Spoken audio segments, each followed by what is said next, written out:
Has its parallels to our own days, but with this populist sentiment, a voice could come along and command the attentions of millions of people. Such was Father Couglin.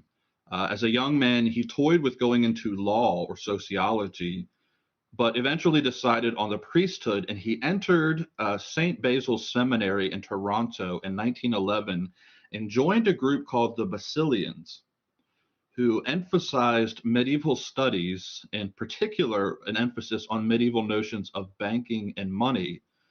And they wanted to see the church return to its old stances on usury, which is going to be very important for later on.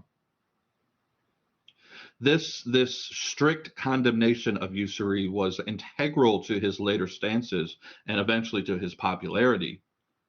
He's ordained in 1916, where he takes up residence in Detroit, the bustling automotive capital of the world at the time. Remember what we're talking about. This is 1916. The car is a new invention. Henry Ford's Ford Model T is just a few years away, and the assembly factory lines and the advent of that sort of explosion is just on the horizon.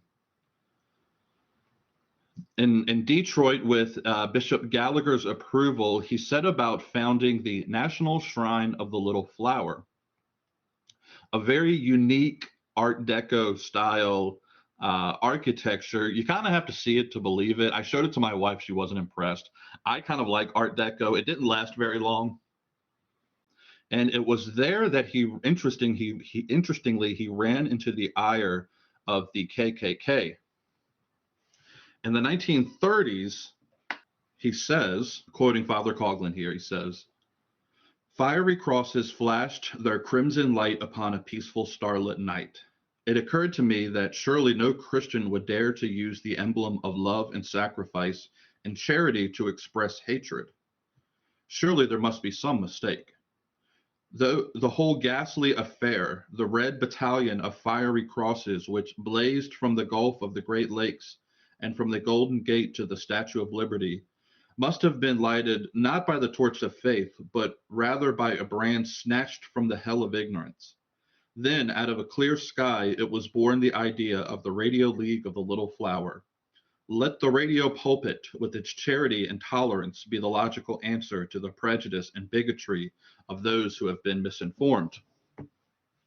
So the story comes to us that the KKK, not particularly happy, and this is Detroit now, we're not talking about the deep south, guys, this is Detroit, way up north, not happy with Couglin building this grand monument to the Catholic Church in their city, burnt crosses on the lawn of this shrine of our little flower. And it's reported that when Father Couglin saw the cross burning, he was reported to have said, "Bigots, bigots, I'll construct a church that will withstand as a monument in the defiance of hatred."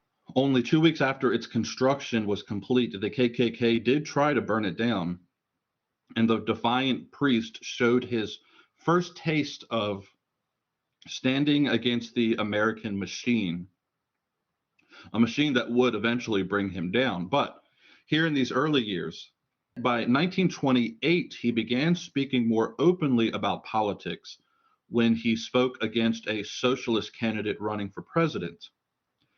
In October 1929, the U.S. stock market crashes and plunged America and the world into what we today refer to as a Great Depression.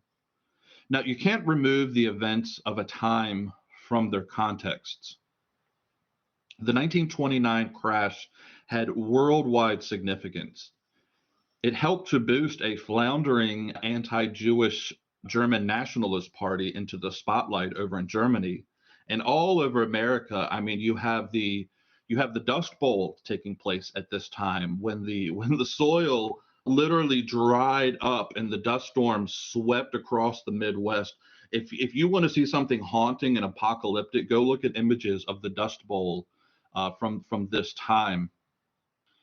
Steinbeck's classic The Grapes of Wrath, right? It was immortalized in that. When remember the family in that novel, they ended up being friendly with certain leftist agitators at the end of that novel. You also have at the same time the Great Mississippian Flood, which seems to be forgotten about today. To this day, the most destructive flood in U.S. history. It was out of this flood, actually, that Long himself won his election to the governor, kickstarting that whole trajectory. At the same time, you have MacArthur, the general, later to be famous in World War II, here in the 1930s, using troops and tanks to roll over and tear gas a group of World War I veterans who were marching and camping on the White House lawn seeking their military pensions from the war that the government had never paid them. So this imagery here, you've got MacArthur firing on World War I veterans. Okay, so imagine if we were having that today. It's absolutely a devastating, apocalyptic time for the people that are alive, and the people themselves were ripe for a populist voice. Populist voices. And into this steps the medium of radio and the radio priest. Presenting City of the Immaculata on Patreon. There you will find live streams, pre-recorded lectures with topics on history and theology, including lecture notes, slides, podcasts, articles, monthly book clubs, and there we will be unveiling The Integrated Life, a program designed to help you, your home, and your community become healthy spiritually, mentally, and physically using timeless, holistic methods. Click on the link below to find out more.